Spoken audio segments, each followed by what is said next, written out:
Hello. हाँ जी बच्चों, हम रूल्स कर रहे थे अभी तक पिछली दोनों वीडियोस में। अभी हमारे रूल्स कंटिन्यूज रहेंगे। ये रूल्स की लास्ट वीडियो है, रूल्स ऑफ ऑफर की। रूल्स ऑफ ऑफर की ये क्या है बच्चों? ये है रूल्स ऑफ ऑफर की लास्ट वीडियो।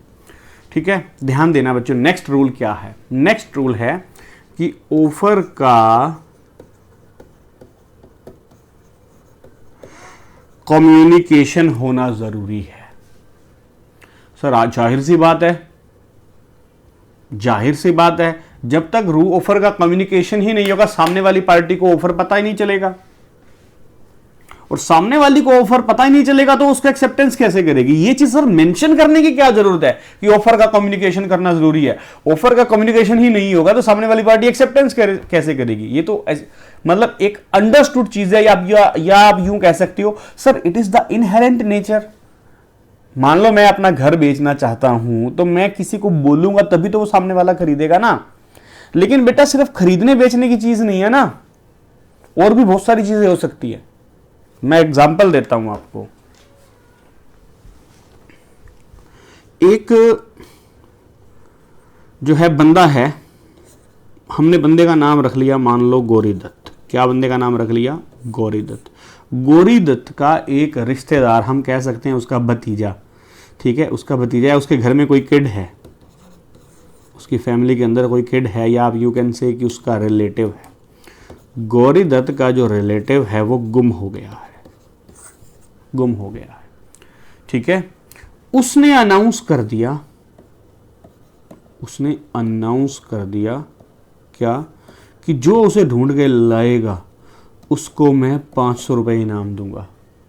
ठीक है सर 500 तो बहुत कम है, चलो 5 लाख कर लो बेटे। उसने कहा जो उसे ढूंढ के लेके आएगा मैं उसको 5 लाख रुपए इनाम दूंगा, क्योंकि ये जान से प्यारा है इसके लिए, जो इसका ये भतीजा है या भांजा है जो भी है, जान से प्यारा है। तो जो ढूंढ के लाएगा उसको मैं 5 लाख रुपए इनाम दूंगा। ठीक है, अब गौरी दत्त का ना एक सर्वेंट है। क्या कौन है? सर्वेंट। सर्वेंट का नाम क्या है? लालमन शुक्ला। क्या नाम है सर? ये नाम कहाँ कहाँ से ढूंढ के ला रही है? अरे छोड़ो ना यार, तुम सिर्फ कॉन्सेप्ट पे ध्यान दो।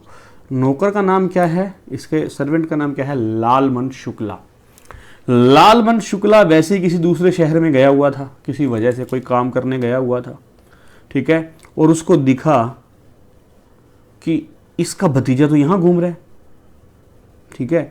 अब उसने जाके उसको पकड़ा, कहता है यहाँ कैसे घूम रहा है तू, यहाँ क्या करने आया था? वो डर गया कुछ, तो वो बेसिकली जो है क्या किया, उसने पकड़ के वापस ले गया उसे गौरी दत्त के पास, दूसरे गांव से ढूंढ के वो उसे उस गांव में ले आया। ठीक है, कौन लेके आया? लालमन शुक्ला। ठीक है, मान लेते हैं ये ए सिटी है, ये बी सिटी है। लालमन शुक्ला इस बात से बच्चे अनजान है कि ये गुम हो चुका है और इसको ढूंढने का 5 लाख रुपया इनाम भी डिक्लेयर हो चुका है। लालमन शुक्ला इस बात से अनजान है, वो तो सिर्फ क्योंकि एक वो उसका नौकर है, उसने इंसानियत समझ के उसको पकड़ के ले गया और उसको जाके गौरी दत्त को सौंप दिया। ठीक है, गौरी दत्त को सौंप दिया। हुआ क्या बच्चे, जब वो सौंप दिया उसके बाद उसने किसी को बताया, हे 5 लाख रुपए मिल गए तेरे को, तो कहता 5 लाख किस चीज़ के भाई? उसको बताया गया भाई वो मालिक ने, सेठ ने इनाम रखा है, सेठ ने इनाम रखा है, जो ढूंढ के लाएगा उसको 5 लाख रुपए दूंगा। लालमन शुक्ला पहुंच गया गौरी दत्त के पास, आग बबूला होकर कहता है मेरे 5 लाख रुपए निकाल, मेरे 5 लाख रुपए निकाल। गौरी दत्त ने देने से मना कर दिया, गौरी दत्त ने देने से मना कर दिया। कहते क्यों, मैं क्यों दूं? कहता है सर आप बाध्य हो। बाध्य होने का मतलब क्या है? बाउंड हो। बाउंड कब होती है कोई भी पार्टी? एग्रीमेंट से बाउंड होती है। तो सर तेरे मेरे बीच में एग्रीमेंट कहां हुआ है? क्यों, आपने ये कहा है कि जो ढूंढ के लाएगा, तो जो ढूंढ के लाएगा, तुझे ये बात पता थी? तुझे ये बात पता थी? क्या तू उस ऑफर के बारे में अवेयर था? नहीं, जो तूने किया है वो मेरे ऑफर की वजह से नहीं किया। ठीक है, जो तूने किया वो मेरे ऑफर की वजह से नहीं किया, तूने तो वैसे ही कर दिया, एक इंसानियत के नाते किया है, तूने इनाम के लिए नहीं किया। हाँ, अगर तुझे ये पता होता कि 5 लाख का इनाम है, उसको ढूंढता, आहा 5 लाख रुपए मिलेंगे, आहा। तो अब तू उसको ढूंढ रहा है, लेके जा रहा है, सर्विस दे रहा है, किसके लिए? 5 लाख रुपए के लिए। लेकिन तू तो 5 लाख रुपए के बारे में अनजान है। तो तू अगर अनजान है, तेरे को मेरा ऑफर मिला ही नहीं, तेरे तक ऑफर पहुंचा ही नहीं, तो तेरा इसको ढूंढ के लाना एक्सेप्टेंस तो हो ही नहीं सकती। तो अगर ऑफर और एक्सेप्टेंस ही नहीं है तो एग्रीमेंट कहां से हुआ? कहने का मतलब क्या है, अगर ऑफर के बिना पता हुए सामने वाली पार्टी ने कुछ कर दिया तो वो उसको एक्सेप्टेंस नहीं कह सकती, क्योंकि बाद में उसको ऑफर पता चला। ठीक है ना? तो इस रेफरेंस में इस पॉइंट को समझो कि कम्युनिकेशन जरूरी है। कम्युनिकेशन जरूरी है किस चीज का? ऑफर का। अगर ऑफर के अनजाने में, मतलब ऑफर के अनअवेयरनेस की वजह के बाद सामने वाली पार्टी ने कुछ किया है, वही चीज जो ऑफरर चाहता था, तो उसको एक्सेप्टेंस नहीं कहा जा सकता। एक्सेप्टेंस नहीं कहा जा सकता तो वो एग्रीमेंट नहीं हुआ। एग्रीमेंट नहीं हुआ तो वो बाउंड नहीं हुई। तो गौरी दत्त को 5 लाख रुपए देने की जरूरत नहीं है एज पर लॉ, और ये कोर्ट ने डिसाइड किया। किसने डिसाइड किया? कोर्ट ने। अब आप देखना, आपने सर पूछा था ना, या आपने सोचा था ये नाम कहां कहां से ढूंढ के ला रहे हो। मैं एक चीज लिख रहा हूं यहां पे, देखना ध्यान से जरा। लालमन शुक्ला वर्सेस गौरी दत्त। ये क्या है? ये बेटा एक्चुअल का केस हो रखा है इसी नाम से। थोड़े से फिगर्स उसमें अलग हैं, बट तो कहानी की बॉटम लाइन यही है। वहां पर इनाम 5 लाख नहीं था, किसी टाइम पे 500 रुपये भी बहुत हुआ करते थे, तो 500 रुपये या 50 रुपये कुछ ऐसा इनाम था। लालमन शुक्ला ने एक्चुअल में गौरी दत्त के खिलाफ केस किया था। एक्चुअल में गौरी दत्त नाम का इंसान था और ये सेम इंसिडेंट हैपन हुआ था। अब इसको पता क्या बोलते हैं बेटा? इसको बोलते हैं, ठीक है, लीगल केस। इसको क्या बोलते हैं? Legal case.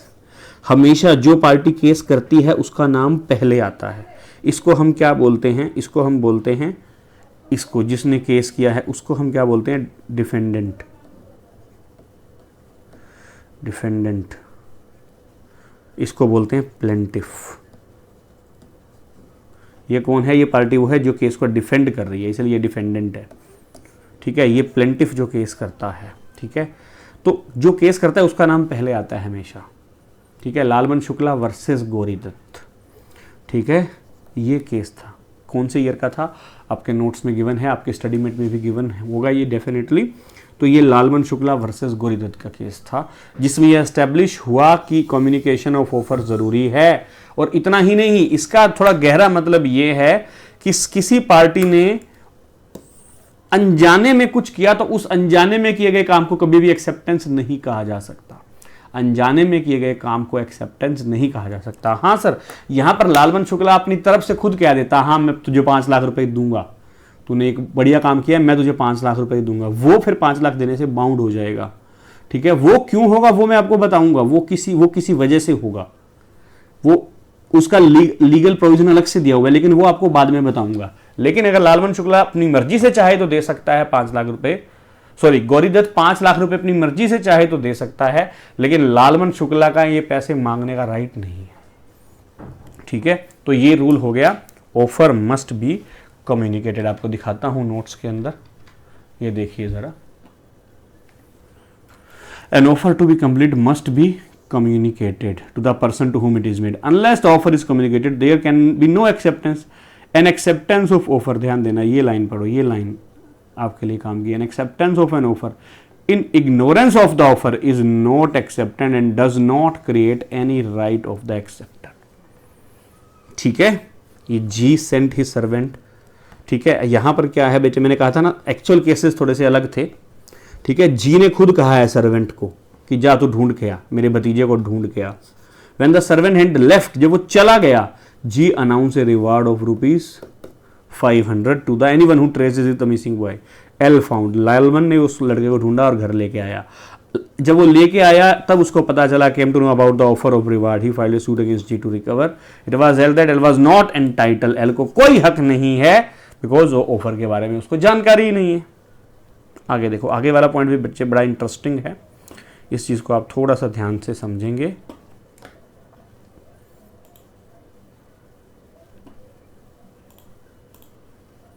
ठीक है, मैं आपको समझाऊं, पक्का अभी समझाता हूँ आपको।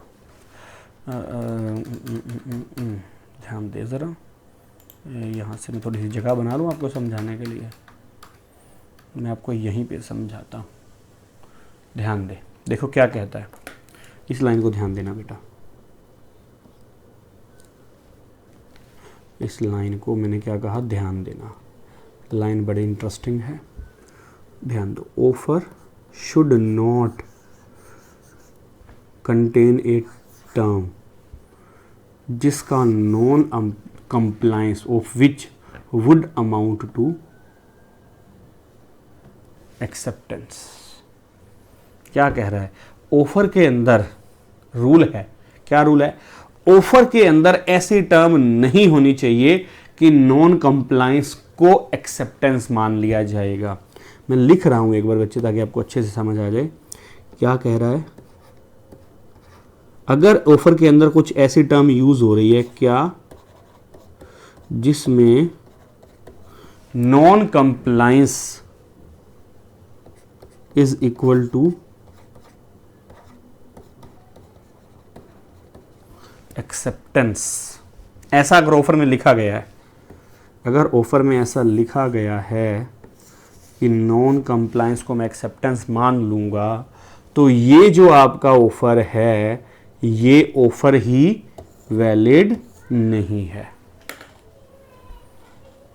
क्या मतलब है सर इसका? इसका सिंपल सा मतलब है कि ऑफर के अंदर आप उसके ऊपर कुछ करने का दबाव डाल रहे हो। किस चीज के लिए? इसको रिवर्स करके देखो ना, इसका रिवर्स क्या बनता है बेटा? इसका रिवर्स बनता है कंप्लायंस। क्या? कंप्लायंस करो किस चीज के लिए? नॉन एक्सेप्टेंस के लिए। ठीक है, क्या मतलब है इसका? कि आपको कुछ करना पड़ेगा अगर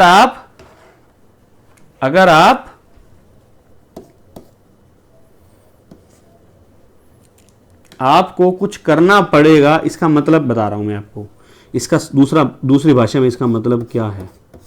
आपको कुछ करना पड़ेगा अगर आप एक्सेप्ट नहीं करना चाह रहे। मींस आपको अगर ऑफर को रिजेक्ट करना है तो आपको मेरे को लेटर के द्वारा बताना पड़ेगा, नहीं तो मैं मान लूंगा आपने मेरा ऑफर एक्सेप्ट किया है। समझो ध्यान से, मैं अपनी घड़ी आपको 5 लाख की बेचना चाहता हूं। अगर आपको मंजूर हो तो ठीक है, मैं घड़ी डिलीवर कर दूंगा। नहीं मंजूर हो तो मेरे को ईमेल के द्वारा जल्दी सूचित करें, नहीं तो मैं ये मान लूंगा कि आपने मेरा ऑफर एक्सेप्ट कर लिया है। बेटे इसका मतलब क्या है? अब सामने वाले ने हो सकता है आपका लेटर देखा ही ना हो सकता है लेटर देखा ही ना हो, तो अब ये तो अपना क्या देगा सीधा, हाँ भाई घड़ी मैंने कोरियर कर दिया, 5 लाख रुपए जमा कराओ। वो कहेगा कौन सी घड़ी? कहता है मैंने तो आपको ऑफर लिखा था कल, और ऑफर में मैंने कहा था कि अगर आपको नहीं चाहिए तो मेरे को रिप्लाई करो, नहीं तो मैं मान लूंगा कि आपने एक्सेप्ट किया। ठीक है, ये अजीब बीमारी है भाई। तुम एक्सेप्टेंस के लिए कंपल्शन का डाल सकते हो कि भैया मेरे को ईमेल से ही बताना, मेरे को कल शाम तक ही बताना, मेरे को लेटर लिख के बताना, मेरे को व्हाट्सएप करके बताना, मेरे को जो है आप लिंक्डइन पे मैसेज करके बताना। ये आप किसके लिए कर सकते हो? एक्सेप्टेंस के मोड डिसाइड कर सकते हो, एक्सेप्टेंस का तरीका डिसाइड कर सकते हो, लेकिन रिजेक्शन का तरीका डिसाइड नहीं कर सकते। इसका मतलब सिंपल सा क्या है? ये क्या कहना चाह रहा है कि रिजेक्शन का बर्डन नहीं डाल सकते आप। रिजेक्शन के लिए कुछ करने का बर्डन, रिजेक्शन के लिए आपको कोई चीज करनी पड़ेगी। रिजेक्शन का बर्डन आप नहीं डाल सकते। रिजेक्शन के लिए कुछ करने का बर्डन नहीं डाल सकते, एक्सेप्टेंस के लिए डाल सकते हो। यहां तो अगर ये चीज हमने कर दी कि हाँ ठीक है, तूने अगर लेटर नहीं लिखा तो मैं मान लूंगा तूने मेरी घड़ी। अब यहां पर बेटे घड़ी की बात नहीं है, इस एग्जाम्पल को और सोचो थोड़ा सा। एक कोई पागल सा लड़का उठ के, 20-25 साल का लड़का उठा के किसी भी हीरोइन को, एक्ट्रेस को लेटर लिख देगा कि मैं आपके साथ अगले महीने की 12 तारीख को शादी करना चाहता हूं, अगर आपको नहीं करनी है तो मेरे को रिप्लाई करके बता दो, नहीं तो मैं मान लूंगा कि आपने मेरे साथ शादी करना स्वीकार कर लिया है। अब उस हीरोइन ने तो लेटर ही नहीं देखा, उसके असिस्टेंट ने ही फाड़ दिया, कोई पागल होगा फाड़ के फेंक दिया। और ये भाई अपना जो है घोड़ी पे बैठ के दूल्हा बन के पहुंच गया उसके घर। इम्प्लीकेंट देखो ना, अगर ये चीज ना लिखी हो, ये चीज अगर लॉ में ना लिखी हो, जो चीज मैं आपको पढ़ा रहा हूं ये चीज अगर ना लिखी हो ना लॉ के अंदर, तो ऐसा ही होगा भाई। ये इसीलिए मेंशन करना जरूरी है, ठीक है, कि नॉन कंप्लायंस का बर्डन आप डाल सकते हो, या सॉरी कंप्लायंस का बर्डन आप डाल सकते हो किसके लिए? एक्सेप्टेंस के लिए, लेकिन कुछ करना पड़ेगा रिजेक्शन के लिए। कुछ नहीं किया आपने, मेरे को कोई लेटर नहीं लिखा, मेरे को कोई रिप्लाई नहीं किया, मेरे साथ कोई कम्युनिकेशन नहीं किया, तो मैं मान लूंगा कि आपने मेरा ऑफर एक्सेप्ट किया है। ऐसा नहीं हो सकता, ठीक है। पॉइंट समझ आ गया ना आपको? बड़े अच्छे से समझ आया होगा। हाँ, मुझे पता है आपको अच्छे से समझ आया। अब लास्ट रूल क्या है बेटा? लास्ट रूल बड़ा सिंपल है, ऑफर में बी कंडीशनल। जो ऑफर है वो कंडीशनल हो सकता है। कंडीशनल ऑफर का क्या मतलब है? ऑफर में कुछ शर्तें बता सकते हो, ऑफर में कुछ शर्तें लगा सकते हो, लेकिन ध्यान देना ये शर्त नहीं लगा सकते जो ऊपर हमने पढ़ी है, ये वाली, कि आपको कंप्लायंस करना पड़ेगा किसके लिए? नॉन एक्सेप्टेंस के लिए, ठीक है। देखो एग्जांपल भी देखो, X write a letter to Y. I offer to sell my horse for 10,000. If I do not receive your reply by Friday next, I shall assume that you have accepted the offer. Y does not reply. Y ने reply नहीं किया, तो क्या ये agreement बन गया? अब X की लेटर की लैंग्वेज देखे, X के हिसाब से तो एग्रीमेंट बन गया, बट लो कहते हैं there is no contract between X and Y because acceptance is not given by Y. Mere silence of Y cannot be presumed his acceptance. इसका मतलब क्या है? इसका एक दूसरा मतलब निकल के आ रहा है कि किसी के साइलेंस को एक्सेप्टेंस नहीं माना जा सकता। ये भी तो निकल के आ रहा है ना कि किसी के साइलेंस को एक्सेप्टेंस नहीं माना जा सकता। मैंने लेटर लिखा, सामने वाले ने रिप्लाई नहीं किया, मैंने एक्सेप्टेंस मान ली, तो बेवकूफी हुई, ठीक है। एक लड़के ने एक लड़की को 100 लोगों के बीच में बोल दिया कि मैं आपसे शादी करना चाहता हूं। लड़की भाग गई शर्मा के, क्या हो गया एकदम से, वो बेचारी डर के या मेरी इंसल्ट हो गई ऐसा करके वो भाग गई, तो अपना राजी हो गया भैया, उसने वो शर्मा गई, इसका मतलब उसने हाँ कर दिया। ऐसा मूवीज में यही तो दिखाया जाता है। जो इलेक्ट्रॉनिक मीडिया का उसमें इंपैक्ट लड़का ये मूर्खों वाला समझ लेगा इसका एग्जाम्पल। तो साइलेंस को साफ लिखा हुआ है, साइलेंस को कभी भी एक्सेप्टेंस नहीं माना जाएगा। लीगली साइलेंस को कभी भी एक्सेप्टेंस नहीं माना जाएगा, ठीक है। और लास्ट रूल क्या है? ऑफर में कंडीशंस हो सकती हैं। भाई देखो, अगर आपको ऑफर एक्सेप्ट करना है ना, तो सिर्फ एक्सेप्टेंस मत भेजना, एडवांस 10% का चेक साथ जरूर भेजना। अगर आपने ये चेक नहीं भेजा तो मैं एक्सेप्टेंस मानूंगा ही नहीं। तो इसका मतलब क्या है? मैंने ऑफर में कंडीशन लगा दी कि खाली एक्सेप्टेंस का लेटर लिखने से काम नहीं चलेगा, 10% एडवांस देना पड़ेगा 3 दिन के अंदर। ये कंडीशन हो सकती है। दूसरा, ऑफर अगर एक्सेप्ट करना है तो 15 दिन के अंदर पूरी पेमेंट चाहिए, ये ध्यान रखना।